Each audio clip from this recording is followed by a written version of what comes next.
Shalom saudara, selamat sore, apa kabar? Baik semua?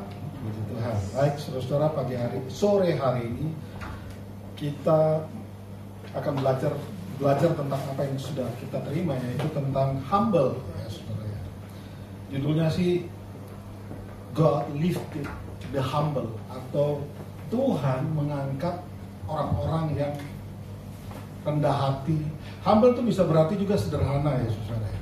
Humble itu bisa berarti rendah hati, humble itu bisa berarti ya sederhana, dan humble itu juga bisa arti mengakui keterbatasan saudara. Itu orang humble menurut kebenaran firman Tuhan. Dan kalau saudara cari di pakai Wikipedia atau apa, saudara akan temukan orang yang rendah hati itu didefinisikan sebagai orang yang sederhana, orang yang rendah hati, dan juga orang yang bisa mengakui keterbatasan. Orang yang tidak bisa mengakui keterbatasan itu orang sombong, saudara. Ya. Kenapa hal ini menjadi penting? Karena disinilah kita belajar sebagai orang yang harus merendahkan diri, merendahkan hati. Ada perbedaan antara merendahkan diri dan rendah hati ya, saudara ya. Orang rendah diri itu minder. Ya. Jadi tidak percaya bahwa dirinya itu bisa. Itu orang rendah diri. Tidak percaya bahwa dia punya kemampuan, padahal punya kemampuan. Orang rendah diri itu kayaknya agak sulit ngurusin orang kayak gini ya, karena apa-apa dia merasa nggak bisa. Saya nggak mampu, dia lebih mampu. Nah, orang-orang kayak gini agak sulit pakai Tuhan, saudara ya. Saya pernah berkali-kali menyampaikan kepada saudara, Tuhan itu tidak mencari orang-orang yang skill, yang punya potensi, yang hebat. Menurut ukuran dunia, Tuhan tidak bisa pakai orang-orang seperti itu. Tapi Tuhan selalu cari orang-orang yang siap merendahkan hati dan berkata, Tuhan ini aku, pakai aku. Saudara, ingat itu ya saudara. Saya ingin supaya kita nih belajar seperti apa yang Tuhan mau. Kita bersedia, kita membuka hati untuk Tuhan pakai. Itu intinya begitu saudara. Jadi begitu suatu waktu saudara dapat kesempatan untuk melayani Tuhan, Tuhan beri kesempatan untuk Anda muncul, Anda mulai berkata, Tuhan ini aku, pakai aku sesuai dengan apa yang kau inginkan. Itu adalah kata-kata yang harus kita ucapkan, dan itu tanda bahwa saudara dan saya rendah hati, saudara ya. Rendah hati itu seperti itu. Dan nanti kita akan baca beberapa ayat yang menunjukkan kerendahan hati yang dimaksud itu seperti apa, saudara. Kita tentu saja belajar dari Yesus. Ya, di dalam Filipi dikatakan dia mengosongkan dirinya, mengambil rupa hamba, ya, merendahkan hatinya, dan merendahkan dan melepaskan segala atributnya sebagai anak Allah, mengambil rupa manusia. Nah, dikatakan dia taat, dan taat sampai mati di atas kayu salib. Dia mengambil rupa manusia, saudara ya. Dia mengambil rupa manusia dan melepaskan atribut kealahannya. Itu Yesus. Tokoh yang harus kita belajar ya tentu saja Yesus. Saya tidak punya referensi untuk mencontoh siapa. Kalau Anda ambil referensi mencontoh manusia itu tetap gak ada yang sempurna, saudara. Ya, manusia tidak ada yang sempurna. Bahkan saya kemarin kalau nggak salah waktu di komsel, ya, ada satu ayat yang berkata di dalam Yakobus begini. Kalau kamu sudah mengatur perkataanmu dengan baik, maka kamu itu sempurna. Masalahnya tidak ada orang yang sempurna dalam perkataan, kata kita. Artinya kita punya referensi untuk kembali kepada Kristus, pencipta, anak daripada Allah pencipta langit bumi. Dan pada saat dia menyelamatkan kita, itu dikatakan bahwa kita pasti dalam keadaan berdosa, saudara. Belum ada satu orang pun yang berdoa minta tolong ditebus. Tapi Allah menginisiatifkan, Allah berinisiasi untuk melakukan penebusan. Ya, utus Kristus, dan Kristus tidak banyak ABCD, tidak banyak alasan untuk menolak. Dia terima, saudara. Ya, Yesus itu menerima semua tugas yang diberikan Allah kepadanya.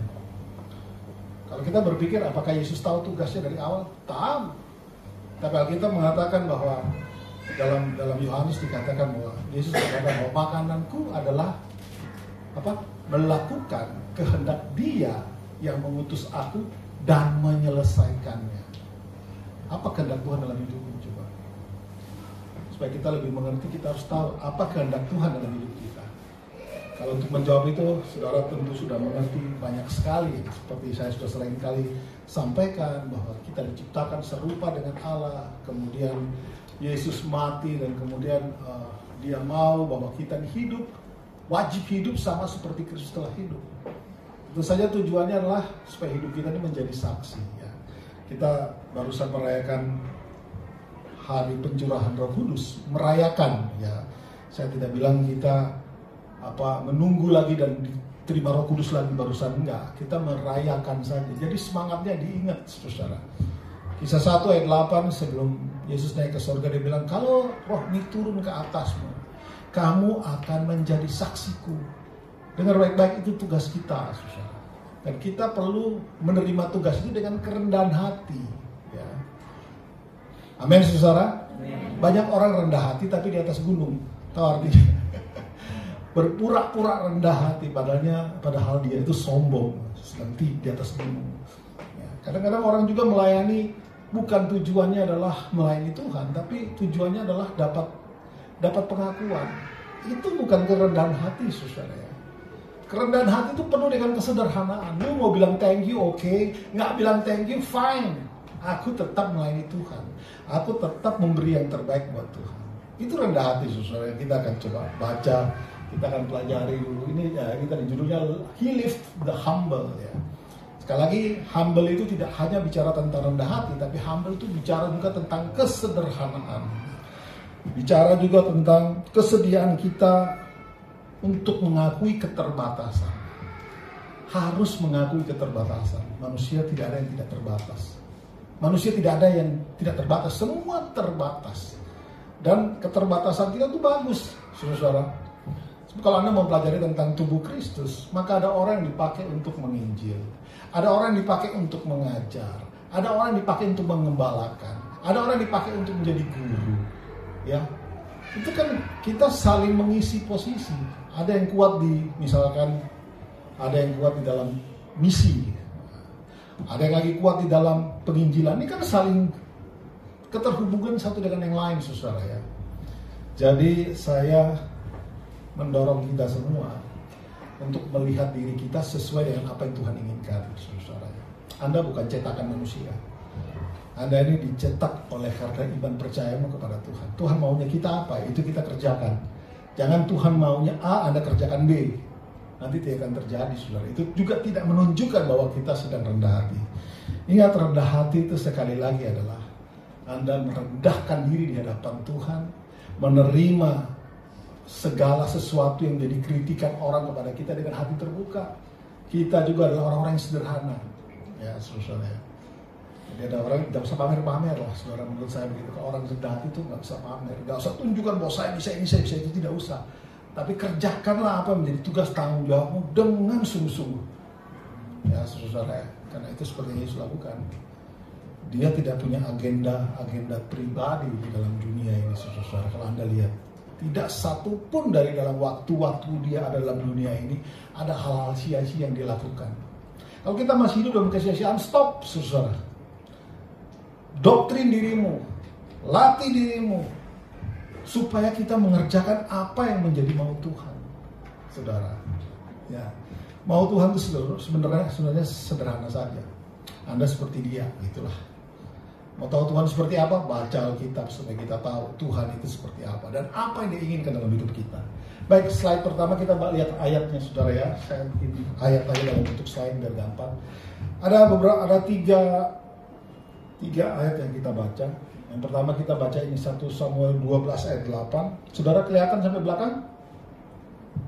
Terlihat? Halo, terlihat? Ayo kita baca sama-sama. 1, 2, 3. Ia menegakkan orang yang hina dari dalam debu, dan ia mengangkat orang yang miskin dari lumpur untuk mendudukkan dia bersama-sama dengan para bangsawan dan membuat dia memiliki kursi kehormatan, sebab Tuhan mempunyai alas bumi dan di atas ia menaruh daratan. Oke, itu ayat pertama yang kita baca. Yang kedua, Lukas 1 ayat 52, sama-sama 1, 2, 3. Ia menurunkan orang yang berkuasa dari tahtanya dan meninggikan orang-orang yang rendah. Oke, satu lagi ayatnya. Matius 5 ayat 5 ya, kita tahu ini ya. 1, 2, 3. Berbahagialah orang yang miskin di hadapan Allah, karena merekalah yang empunya kerajaan surga. Dari ketiga ayat ini itu sedang menyiratkan tentang rendah hati itu kayak apa, humble itu kayak apa, saudara ya. Nah, secara langsung saja slide. Khotbah hari ini nggak panjang ya, pendek aja. Karena waktu bikin slide, istri saya bilang, loh kok sedikit? Ya, sedikit aja, nggak usah banyak-banyak. Langsung diklik. Ya. Yang pertama, saudara ya. Tadi saya sudah sampaikan kan, dari ayat yang kisah Samuel 1 Samuel 2 ayat 8 ini dikatakan adalah tadi kata-kata yang mengatakan bahwa di dalam kata sederhana, saudara ya. Kata sederhana, the humble itu yang pertama. Kalau kita dasarnya adalah dari dalam Samuel 2 ayat 8 itu dikatakan bahwa sederhana. Sederhana itu di dalam bahasa Ibrani itu dal, D-A-L. Artinya adalah lemah atau miskin. Dan kemudian ada lagi kekurangan. Ya. Jadi lemah atau miskin dan juga kekurangan.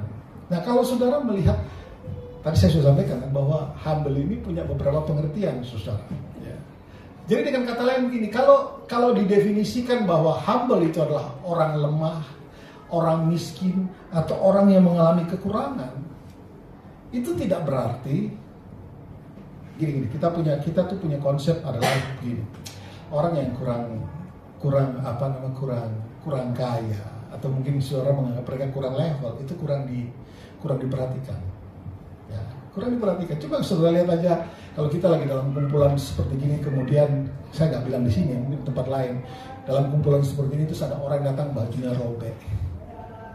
Biasanya kita sudah menjauhinya. Kadang-kadang begitu kan ya. Tetapi kalau saudara melihat di dalam Samuel tadi, Tuhan justru raise up, mengangkat, dalam bahasa Indonesia adalah menegakkan. Justru Tuhan itu menegakkan orang-orang yang menurut dunia itu miskin, itu lemah. Apa sih poinnya buat kita? Jangan suka memandang rendah orang lain yang saudara pikir dia miskin. Yang saudara pikir, dia nggak bisa apa-apa, dia tuh lemah. Lemah di sini bukan cuma bicara tentang lemah fisik, tapi lemah spiritualnya. Maksudnya tahu ya, lemah spiritual. Orang yang terus hidup dalam dosa, nggak sadar-sadar, itu orang yang lemah, saudara. Dan itu termasuk dalam the humble. The humble bukan rendah hati yang saya maksud ya. The humble di mana orang-orang yang lemah secara spiritual. Orang-orang itu perlu dilayani. Kurang lebih kalau kita mau belajar dari apa yang kita terima hari ini tentang the humble, bahwa kita sebagai orang yang rendah hati, yang orang yang mengerti keberadaan, mengerti siapa diri kita, maka orang-orang yang mengalami lemah secara spiritual, itu orang-orang yang harus kita pandang mereka lebih, saudara. Karena Allah mengatakan dia menegakkan orang-orang yang lemah ini, menegakkan orang-orang yang dipandang miskin oleh dunia, menegakkan orang-orang yang pada kelas 2 lah, kurang lebih begitu. Ya, karena arti dari kata dal itu salah satu adalah low level, orang yang derajatnya sering gak dianggap orang, dianggap pantas bergaul dengan kita. Saudara, hati-hati dengan hal-hal demikian, saudara. Karena Yesus datang itu, dia merendahkan dirinya, mengambil sikap hamba ini buat semua orang, buat semua lapisan masyarakat, buat semua orang yang berdosa maupun orang yang tidak berdosa. Ya. Dia merendahkan, dia turunkan levelnya. Nah, ayat ini menarik untuk dibahas sebenarnya, saudara. Karena di situ saya tadinya kaget, kok humble, kok judulnya The Humble, tapi waktu saya baca di 1 Samuel 2 ayat 8 ini tidak bicara tentang humble yang saya maksudkan. Ya kan, kita kalau belajar humble, kita belajar rendah hati, pasti kita ingat tentang Yesus berkata bahwa belajarlah kepada aku sebab aku lemah lembut dan rendah hati. Kita tahu rendah hatinya Yesus kayak apa kan. Tapi waktu saya baca kisah 1 Samuel 2 ayat 8, saya jadi memikirkan kenapa ya? Kenapa orang yang rendah itu atau the humble itu juga dikategorikan sebagai orang yang miskin, juga dikategorikan sebagai orang yang lemah. Saya baru mengerti sekarang, saudara-saudara, setelah saya merenungkan bahwa Tuhan itu tidak pernah melihat kastanya siapa Anda ini. Tidak pernah melihat manusia itu levelnya seperti apa. Kita semua adalah, supaya saudara tahu, kita ini semua adalah debu dan tanah. Kita ini adalah orang-orang yang tadi itu sederhana. Orang-orang yang lemah sebenarnya. Tapi karena Kristus, kita ini boleh hari ini ada, saudara. Kita punya status bukan lagi orang yang berdosa yang akan masuk dalam neraka, tapi kita mewarisi kerajaan Allah. Nah, the humble di sini yang saya akan bahas ini, itu berbicara tentang dua golongan sebenarnya. Berbicara tentang humble yang kita tahu tentang Yesus, tapi juga ada humble bicara tentang orang-orang yang miskin, orang-orang yang lemah secara spiritual. Banyak kan orang-orang yang lemah seperti spiritual, orang yang lemah-lemah di dalam kerohaniannya. Banyak sekali, saudara. Orang yang tidak mengenal Kristus, mereka pun lemah di dalam spiritual, di dalam kerohanian. Tugas siapa itu? Tugas kita, saudara. Kalau kita ingat baik-baik, saudara. Kisah 1 ayat 8 tadi. Yesus berkata sebelum naik, kamu akan menerima kuasa kalau Roh Kudus itu turun ke atasmu. Tujuannya jelas, untuk bersaksi. Hari ini kita sudah terima Roh Kudus kan, saudara. Roh Kudus sudah ada di dalam kita. Apa nanti yang sudah kau lakukan? Itu pertanyaannya. Apa yang kita sudah kerjakan? Tuhan ingatkan melalui the humble ini bahwa orang-orang yang sederhana, orang-orang yang lemah, orang-orang yang miskin dalam pengertian miskin dalam kerohaniannya, itu perlu menjadi perhatian kita, saudara. Amin, saudara. Jangan terlalu asik dengan hidupmu sendiri, saudara-saudara. Banyak orang kan, apalagi saat-saat seperti ini, saudara. Dalam 2 hari saya diteleponin orang minta pinjam uang.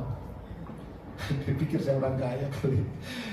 Saya nggak tahu nih, bahkan kayak bawa nama Tuhan segala, bilang, saya nggak tahu, tiba-tiba saya ingat nama Bapak Doni. Dan kemudian saya tanya, apakah dengan Pastor Doni? Saudara nggak tahu ada apa. Yang pasti dia telepon saya sengaja speakerphone supaya semua dengar di situ. Ada istri, ada siapa lagi? Ada BK kalau nggak salah. Ya pokoknya ngobrol, saya akhirnya, Bu, mohon maaf, saya juga dalam keadaan yang sama. Ya, saudara ya. Saya juga sedang nggak ada duit, Bu. Oh iya sudah Pak Pastor Doni, saya mengerti. Saya juga tadi bingung kenapa mesti telepon Pastor Doni ya. Oh iya, paling saya bisa doakan Ibu. Ya Bu, kalau saya ada, saya pasti tolong Ibu. Singkat cerita tutup. Tadi pagi ada lagi, Pastor tolong saya, kasih 100.000 aja. Saya fotoin dia punya saldo. Saldoku cuma sekian. Saya nggak perlu sebutkan. Saldoku sekian. Aku juga lagi gak ada duit. Kalau kamu memang perlu kirim nomor rekeningmu, aku kirim. Dia jawab, oh jangan, kalau saldonya sekian udah usah. Saya akan cari Pastor Doni. Doakan saya aja. Oke, saya doakan. Saudara, orang-orang begitu tuh orang-orang yang weak, orang yang humble sebenarnya, orang yang sederhana. Karena sekali lagi ya, definisi humble di dalam 1 Samuel 2 ayat 8 ini bicara tentang orang-orang yang miskin secara fisik, tapi juga miskin secara kerohanian. Lemah secara fisik dan juga lemah secara rohani, saudara. Apa sih lemah secara rohani? Ya itu tadi, orang yang tidak punya masalah dengan percaya kepada Tuhan, tidak percaya Tuhan, mereka lemah, saudara. Orang yang sedang sakit fisik itu juga sebenarnya orang-orang yang sederhana, bisa dikategorikan sebagai the humble, orang yang sederhana. Dan berita baiknya, saudara, kalau hari ini Anda itu lemah secara rohani, Anda mungkin miskin secara rohani, Tuhan mau angkat hidupmu. Ya saudara, Tuhan mau angkat engkau. Cuma kita perlu percaya saja. Kita perlu untuk meyakini saja bahwa Tuhan sanggup tolong kita, saudara. Dan tentu saja yang lain-lain ini perlu juga memberitakan kebenaran firman Tuhan. Orang-orang yang begitu, kalau kita membaca 2 minggu lalu kalau nggak salah, kita valuing Kira masih ingat valuing apa? Saya lupa. Menghargai orang-orang yang, saya lupa. Khotbah saya pada minggu pertama itu. menghargai orang-orang yang kita bilang bahwa orang-orang yang masuk yang dalam penjara, orang yang sedang telanjang, orang yang miskin, orang yang lapar. Itu kan tugas kita, saudara. Waktu itu ingat ya, saudara, minggu pertama saya sampaikan bahwa kita kadang-kadang dengan orang-orang yang sakit kita cuek, padahal kita bisa berdoa buat mereka. Kita bisa memberitakan ayat kebenaran firman Tuhan buat mereka, saudara. Orang-orang yang dalam penjara perlu didatang loh, saudara. Itu Alkitab bilang kok. Maka waktu itu kesimpulannya adalah bahwa kita akan dihakimi menurut cara kita memperlakukan orang-orang yang di bawah garis keseimbangan, orang-orang yang tadi disebutkan, orang-orang yang lapar, orang-orang yang telanjang, orang-orang yang sakit, orang-orang yang hina, orang-orang dalam penjara. Kita akan dihakimi melalui cara kita memperlakukan mereka. Saya dulu paling sebel sama tukang parkir, saudara. Sudah nggak ngapa-ngapain, cuma prit dari jauh, prit. Parkir kan, kita mau keluar, prit lagi, kau tahu sudah di pinggir jendela. Tahu kan, yang punya mobil pasti tahu. Awal-awal saya kesel banget, tapi lama-lama salah juga ya saya kalau begitu. Tahu kan ya, nggak kasih stop tapi tahu prit, pokoknya kita dengar prit. Oh sudahlah, ini tukang parkir nggak bikin apa-apa padahal. Begitu juga pas mau pergi prit, padahal nggak ada macet apa-apa, praktit dapat 2.000 paling sedikit, 3.000 Pak. Sekarang malah naik terus, tergantung tempat. Semakin bagus semakin tinggi itu. Surabaya mesti saudara pindah. Karena di Surabaya gubernurnya hebat, wali kotanya hebat banget. Setiap minimarket itu harus menyediakan lahan parkir. Dan parkirnya itu bukan orang sembarangan, mereka ada seragamnya dan resmi dari pemerintah. Kalau tidak ada lahan parkir, ditutup, dikasih cross line itu. Saya lihat kemarin di Instagram di Surabaya, saudara, ada satu minimarket, dia nggak punya lahan parkir, terus nggak punya, ditutup sama wali kota yang datang marah-marah harus ditutup. Pokoknya harus ada lahan parkirnya, harus ada tukang parkir yang semi baru bisa dibuka lagi. Enak kan, saudara? Kita mungkin sebagian senang, asik ada tukang parkir, tapi dengar baik-baik, saudara, Tuhan suruh kita menghargai mereka. Kalau dihubungkan dengan apa yang saya bicara hari ini, mereka pun juga orang-orang sederhana. Ya, awas ya, ini ada lalat masuk. Saya hampir terhisap ke belakang sana. Ya saudara ya, mari kita harus buka mata, buka telinga untuk orang-orang yang sederhana. Mereka tuh hidup di samping-samping saudara. Ya. Mereka tuh ada di sekitarmu. Masa tidak tergerak sih sedikit hatimu atas mereka? Padahal Bapa di surga bilang, Dia mau menegakkan orang-orang yang miskin. Dia mau menegakkan orang-orang yang lemah ini. Ya. Dia mau menegakkan, saudara. Bahkan kalau saudara tadi baca, ada, bisa kembali ke ayat yang pertama, slide yang pertama tadi. Bahkan dikatakan bahwa, ya, dikatakan Ia menegakkan atau raise up dalam bahasa Inggrisnya orang yang hina dari dalam debu, dan mengangkat orang yang miskin dari lumpur. Lift up. Jadi dia raise up, yang artinya menegakkan, dan dia lift up, angkat. Itu inisiatif datang dari Tuhan. Kenapa kita nggak punya pikiran yang sama? Tolong saudara, kalau ada saudaramu yang jelas-jelas lemah secara kerohanian, datangin, kasih firman, bicara firman. Doakan mereka, ya saudara. Mungkin Anda tidak perlu keluar duit, nggak perlu harus keluar duit, tapi Anda perlu perhatian. 1 menit cukup sih, saudara. Nanyain seseorang kabarnya itu hanya perlu kurang dari 1 menit, bahkan cuma 10 detik bisa. Apa kabar? Ya kan? Kalau dia jawab, aduh lagi sakit, ya, tinggal saudara doakan tuh. Doakan juga nggak harus di depan dia. Cukup kasih cepat sembuh ya. Tapi kita doakan mereka. Itu memberi perhatian kepada orang-orang yang sederhana. Sekali lagi, humble itu bukan saja bicara tentang kerendahan hati, tapi bicara tentang kita mau menerima orang-orang yang lemah, orang-orang yang dikatakan di situ apa? Orang-orang yang hina menurut pandangan manusia. Ya, orang-orang yang hina menurut pandangan manusia. Berita baik adalah Tuhan mau angkat engkau, Tuhan mau pulihkan engkau, Tuhan mau tegakkan engkau, saudara. Ya, jadi kalau ada di antara saudara yang masuk dalam golongan ini, tidak perlu berkecil hati. Ya, saya adalah janda, nggak dianggap. Manusia nggak anggap, terserah. Yang penting Tuhan mau menegakkan hidup kita. Tuhan mau angkat kita, memberi kita.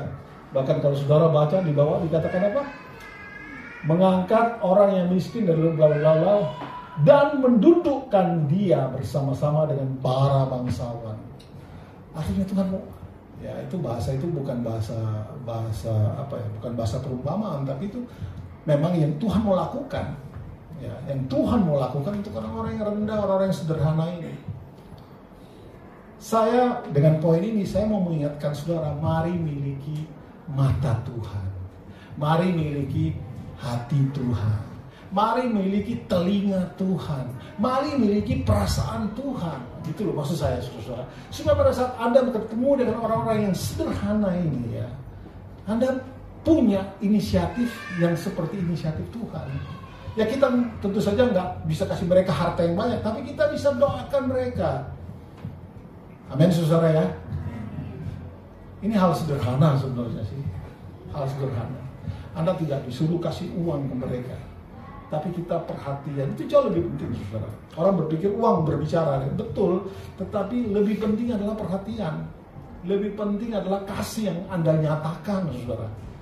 Kasih yang dinyatakan dalam perbuatan. Orang butuh loh. Orang butuh dalam ada kata-kata yang menyejukkan hatinya.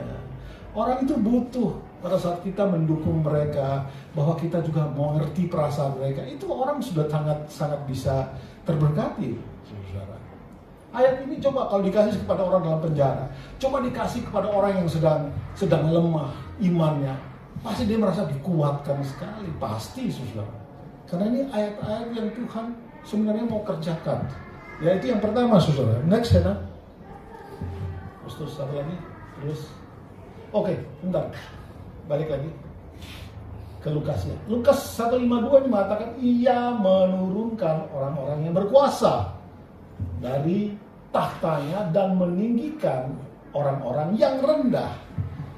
Langsung lagi ke definisi tadi, orang-orang yang rendah. Terus, nah, the humble itu yang berikutnya berdasarkan Lukas 1:52 adalah rendah hati. Rendah hati ini dalam bahasa Yunani-nya Taipenos, artinya begini, saudara. Ya orang-orang yang hatinya rendah, orang-orang yang tidak sombong, ya. Orang-orang yang memang rendah, orang-orang rendah hati, saudara. Kalau kita membaca di dalam Matius 5 tadi ya, ayat 3 yang mengatakan bahwa Allah balik ayatnya. Balik. Berbahagialah orang yang miskin di hadapan Allah. Orang yang miskin di hadapan Allah ini, miskin ini dalam bahasa Inggrisnya adalah saya punya catatan biar nggak salah baca, saudara.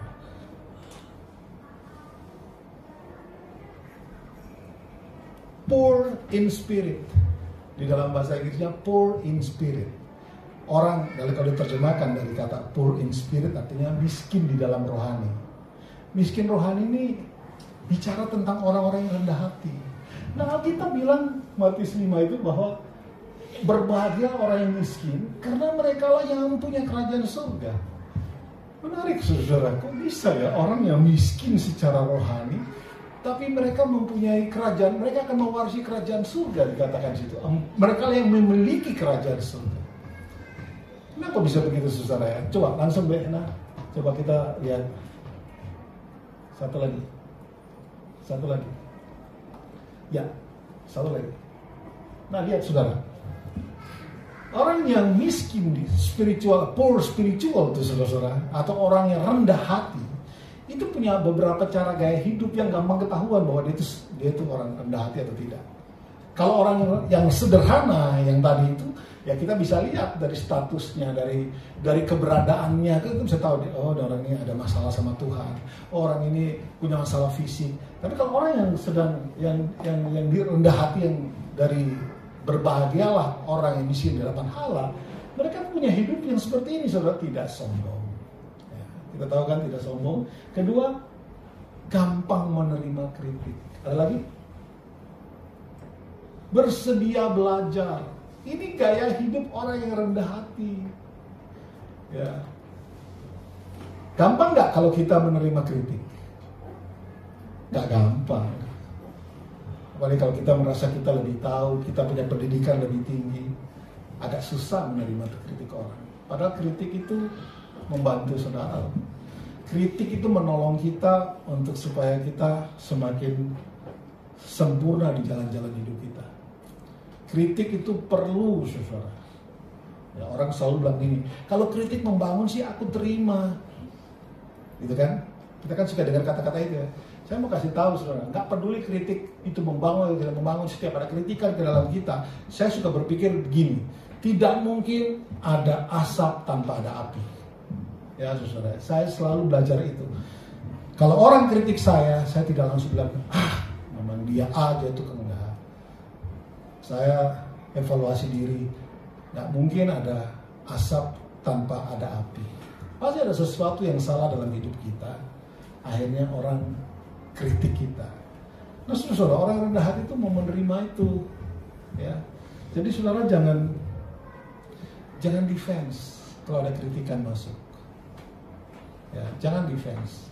Pada saat kritikan masuk, Anda belajar untuk menerimanya dengan hati yang lapang, dengan pemikiran terima kasih Tuhan ada orang tegur saya, supaya saya lebih baik lagi, supaya saya lebih rendah hati lagi. Dalam hal ini, rendah hati yang ini saudara ya, kita harus ingat selalu saudara, bahwa kita ini cuma debu dan tanah. Ya, Tuhan ciptakan kita dari debu dan tanah. Jadi nggak usah sombong lah, belajar bersyukur aja. Tuhan, terima kasih Engkau pakai saya, terima kasih Engkau layakkan aku, terima kasih aku hari ini seperti ini karena Engkau. Itu orang-orang rendah hati, saudara. Mereka tidak malu menyatakan keterbatasannya. Ya. Mereka tidak malu menyatakan keterbatasan. Mereka justru menyatakan keterbatasan ini supaya orang lain yang punya kelebihan bisa membantu. Ini yang saya tadi sampaikan di awal, bahwa masing-masing dari kita itu punya tugas dan tanggung jawab yang berbeda satu dengan yang lain. Kita ada yang menjadi tangan, ada yang menjadi kaki, ada yang menjadi mata, ada yang menjadi mulut, ada yang menjadi telinga. Tapi semua itu kan satu kesatuan, saudara. Nah, supaya ini berfungsi dengan baik, Anda perlu yang namanya kerendahan hati. Ya. Hati yang siap ditegur, hati yang siap di orang kasih masukan, kita terima. Itu gaya hidup mereka, tidak sombong. Apakah Yesus sombong? Nggak ada, saudara. Apa Yesus tidak bisa dikritik? Yesus itu jangankan dikritik, dimaki-maki pun dia berkata ya terjadi sesuai dengan apa kamu kan yang mengatakan. Dia tidak pernah membalas cacian dengan cacian, loh, saudara. Dia tidak pernah membalas kejahatan dengan kejahatan. Mari kita terapkan kerendahan hati. Kalau kita ada kerendahan hati, saudara, saya yakin pekerjaan Tuhan itu bisa terlaksana dengan baik. Saya percaya apa menjadi kerinduan Tuhan itu boleh terlaksana. Karena saudara punya mata seperti mata Kristus, telinga seperti telinga Kristus. Kita kan suka berdoa bahwa Tuhan selaraskan pikiran, perasaan, dan kehendakku dengan pikiran, perasaan, dan kehendak Kristus kan. Kita juga suka berdoa bahwa Tuhan, biarlah hidupku ini serupa dengan Kristus. Maka kita perlu pakai cara-cara Kristus. Salah satunya adalah rendah hati. Dan Yesus itu sederhana loh, saudara ya. Ingat kerendahan hati tadi, atau the humble itu salah satu dari definisinya adalah sederhana. Yesus lahir di kandang kambing, saudara. Kesederhanaan yang memang dari awal sudah ditunjukkan.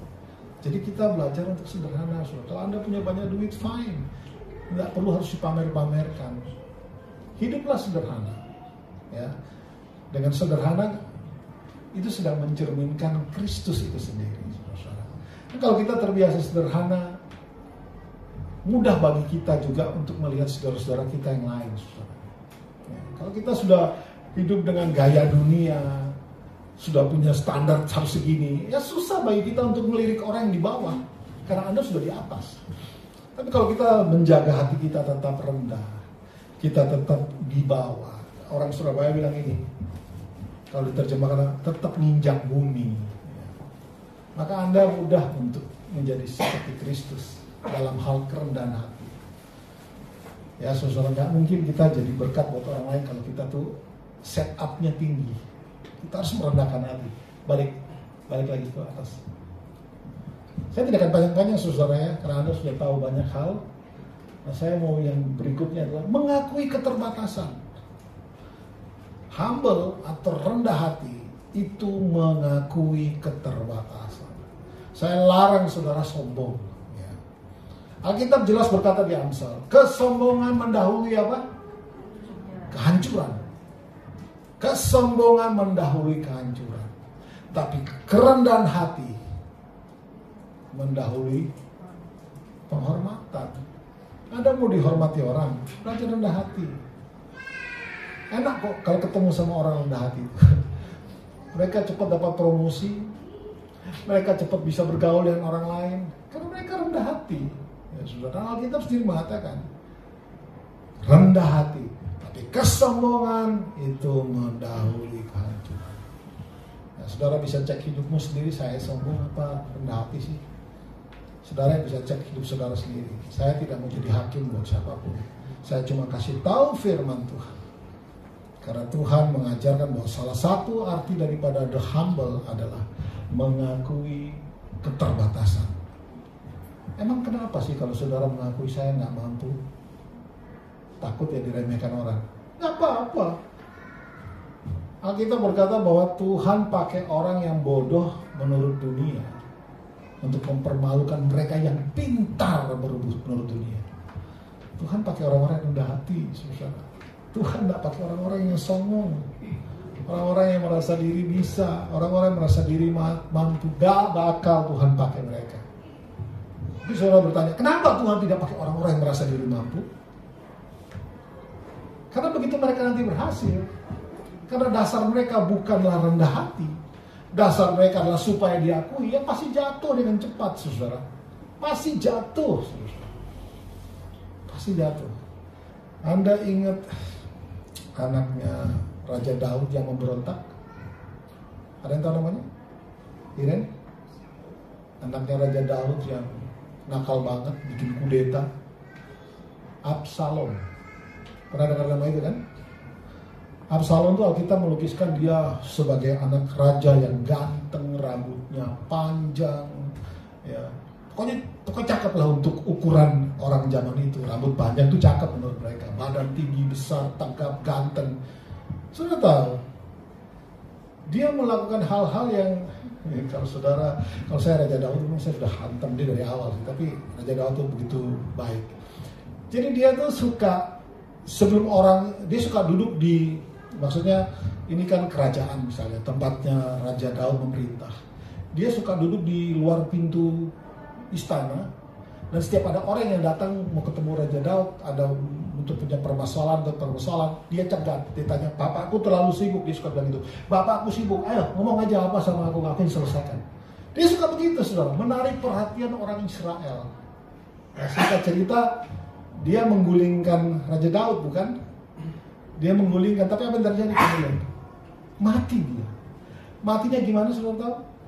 Pas kejar-kejaran dia, jadi Raja Daud sempat keluar dari istana, dikejar sama Absalom mau dibunuh. Akhirnya salah satu jenderal Raja Daud yaitu Joab kejar dia.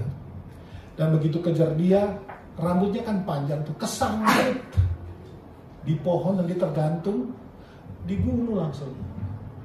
Apa yang menjadi kebanggaanmu itu akan membunuhmu, saudara. Saya mau kasih tahu itu yang terjadi dengan si Absalom ini. Apa yang jadi kebanggaan kita itu bisa mematikan kita kalau Anda tidak belajar untuk merendahkan hati. Selalu ingat bahwa apapun yang saya terima hari ini itu karena Tuhan. Ya. Tapi saya belajar loh Pak, saya nggak minta sadar benar, tapi yang kasih kita hikmat bijaksana siapa? Kan Tuhan, saudara. Jadi saya tidak akan terlalu panjang-panjang. Jadi sekali lagi ya, the humble ini yang pertama adalah kesederhanaan. Ya. Sederhana di dalam arti mungkin lemah di dalam fisik, lemah di dalam kerohanian, ya, miskin di fisik, miskin rohani, ya, hina bisa hina di fisik, tapi hina juga secara sosial itu bisa, saudara. Arti itu kata humble itu. Tapi yang Tuhan mau sampaikan, firman Tuhan yang kita bisa tangkap bahwa kalau Allah saja mau menegakkan mereka dan mau meninggikan mereka, kenapa kita tidak melakukan hal yang sama?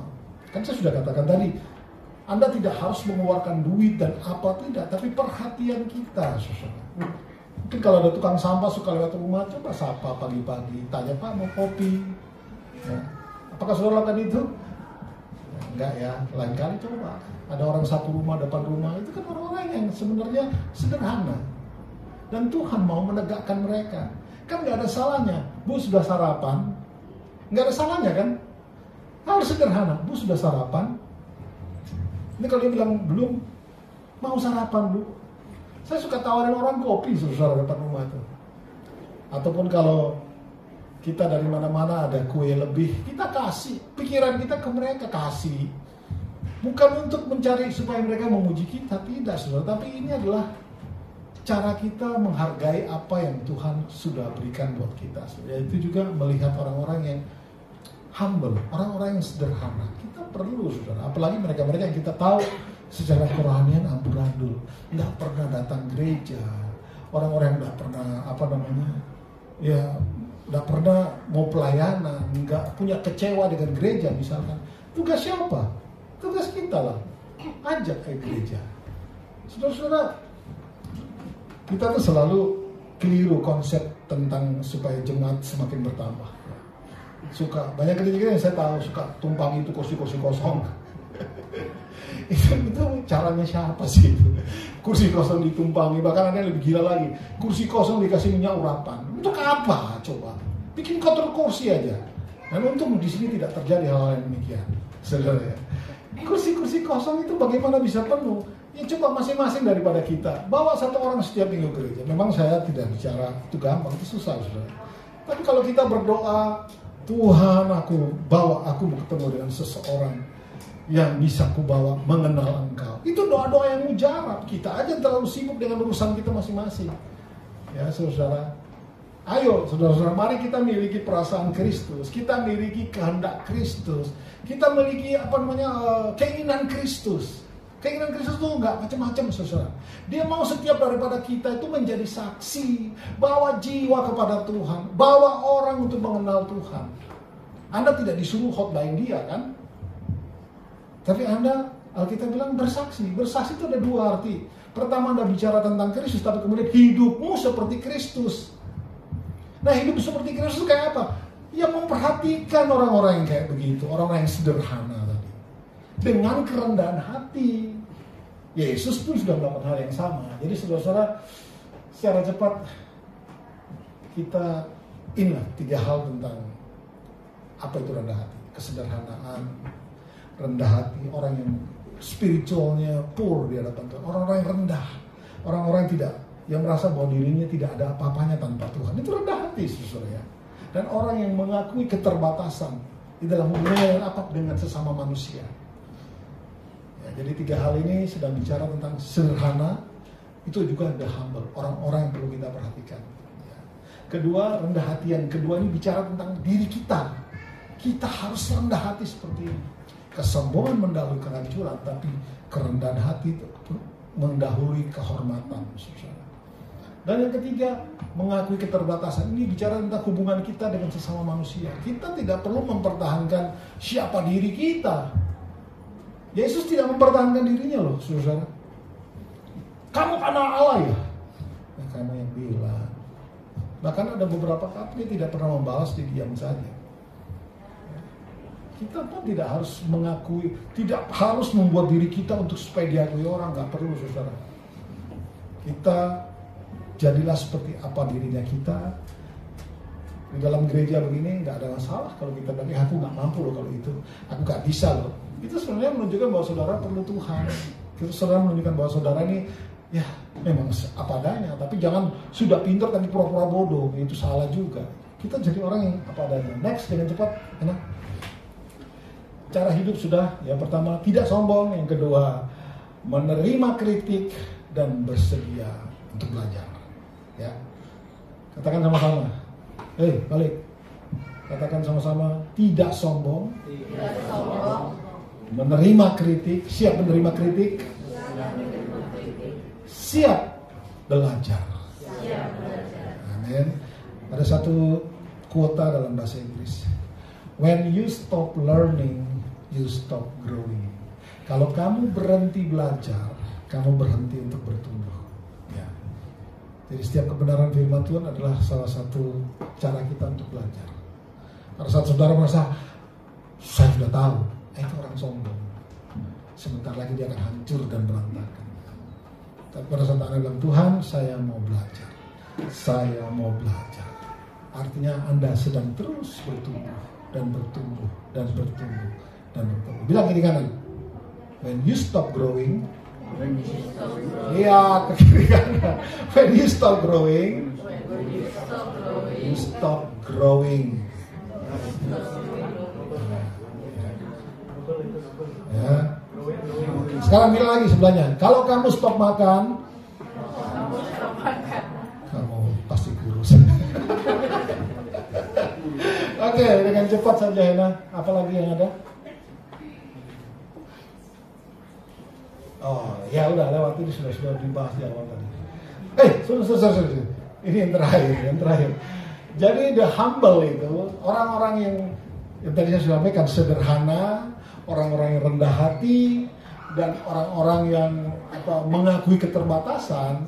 Ini akan mereka dapatkan, saudara, berdasarkan ayat yang kita baca. Yang pertama adalah He raised up. Ya, dia menegakkan kita. Ada tahu lagu itu kan, Josh Groban, ya bang? Gimana? You raise me up. Itu berlaku untuk orang-orang yang sederhana dan merendahkan diri di hadapan Tuhan. Itu berlaku untuk itu. Bukan sudah di atas gunung bilang you raise me up, enggak lah. Tuhan mau meninggikan orang-orang yang sederhana. Orang-orang yang rendah hati itu yang ditinggikan. Yang kedua adalah lifted up, dibangkitkan. Ya. Kalau kita belajar rendah hati, Tuhan akan bangkitkan engkau menjadi berkat buat orang lain. Yang ketiga dan yang terakhir adalah inherit the throne atau mewarisi kerajaan Allah. Katakan mewarisi kerajaan Allah. Itu bagian orang rendah hati. Ini janjinya Tuhan, bukan saya yang ngomong. Karena di dalam Matius 5 ayat 3 dikatakan, berbahagialah mereka yang miskin di hadapan Allah, atau berbahagialah mereka yang rendah hati, karena mereka yang empunya apa? Kerajaan Allah. Dari ucapan berbahagia itu yang nomor 1, saudara. Jadi orang yang akan mewarisi kerajaan Allah itu mereka yang rendah hati. Mereka yang rendah hati, bukan mereka yang rendah diri. Ya. Buat mereka yang punya mata seperti mata Kristus, punya telinga seperti telinga Kristus. Pada saat orang teriak minta tolong, lunak tutup telinganya, tapi buka telinganya dan beri pertolongan buat mereka. Itu orang-orang yang rendah hati. Amin. Tuhan memberkati. Tolong pemirsa leadernya. Kita berdoa, saudara. Bapa, kami mengucap syukur untuk sore hari ini. Terima kasih ya untuk kebenaran firman Tuhan yang sederhana ini. Mari mampukan kami untuk mencari orang-orang yang rendah hati. Mampukan kami untuk hidup sesuai dengan kebenaran firman. Buka mata kami, buka telinga kami, buka hati kami, Bapa, sehingga kami juga sama seperti Kristus yang mau merendahkan diri, merendahkan hatinya, taat di atas kayu salib, bahkan sampai mati di atas kayu salib. Bapa, kami berdoa setiap daripada kami juga memiliki perasaan Kristus. Tolong supaya kami ini semua menjadi orang-orang yang rendah hati.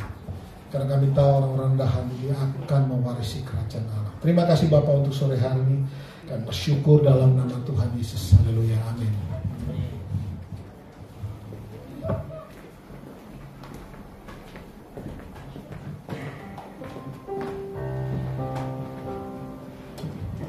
Mari kita bangkit berdiri, Bapak Ibu.